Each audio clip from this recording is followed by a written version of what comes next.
પાપ અને પુણ્યની ખરેખર વ્યાખ્યા શું છે અને આવું કેમ સમાજની અંદર આ બેવડા માપદંડ કેમ કે એક માણસ સતત સારા કાર્ય કરતો હોય છતાં દુઃખથી પીડાવું અને એક માણસ અધર્મના રસ્તે હોય છતાં પણ એ સમાજની દ્રષ્ટિએ આનંદિત જીવન જીવતો હોય એવો આભાસ થાય છે. હવે વાસ્તવિક એ જીવતો હોય કે નહીં એ તો એને ખબર, પણ આ જે વાસ્તવિકતા આની પાછળ શું હોઈ શકે બાપુ?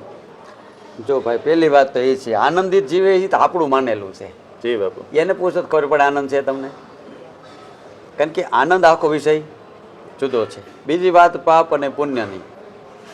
પહેલાં તો તમે શું કરો છો ને એના કરતાં શું કામ કરો છો એ બહુ મહત્વનું છે.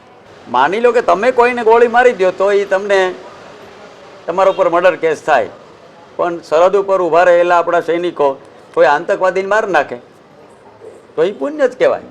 એના માટે આપણે રાષ્ટ્રધર્મ કહીએ છીએ કે રાષ્ટ્રધર્મ છે, કારણ કે જે સમાજની અંદર એક વિદ્રોહ કરે છે, સમાજમાં શાંતિ ફેલાવે છે, સમાજની સુરક્ષા ભંગ થાય છે, એવા આતતાઈઓને મારવા એ કોઈ પાપ તો છે નહીં. બધા હેતુ માટે કરો છો કે તમારા વ્યક્તિગત સ્વાર્થ માટે કરો છો?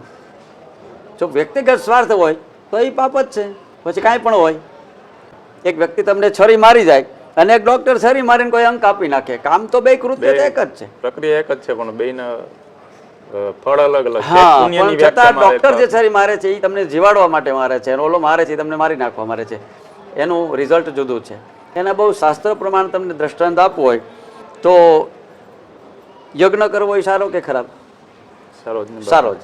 કોઈ એમ ન કહે કે યજ્ઞ કરવો એ ખરાબ છે, પણ દક્ષ પ્રજાપતિએ જે યજ્ઞ કર્યો એ શું કામ કર્યો?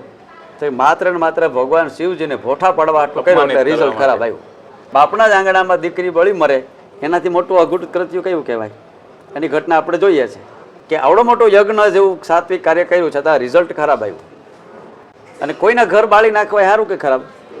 ખરાબ. હનુમાન જાકી લંકા બાળ નાખી છતાં રિઝલ્ટ સારું આવ્યું.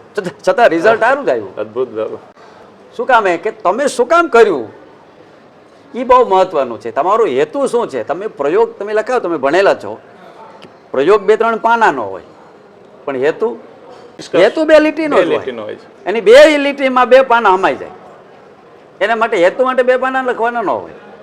2 લીટી લખો એટલે આખો પ્રયોગ સમજાય કે આ પ્રયોગ આ કહેવા માંગે, આખા કાર્યનો સાર આવી જાય. એમ હેતુ બહુ મહત્વનો છે. જો હેતુ સાત્વિક હોય, વૈશ્વિક હોય, પરોપકારી હોય તો એનું ચોક્કસ એ પુણ્ય અને અથવા તો એને સાત્વિક કર્મ આપણે કહી શકીએ છીએ.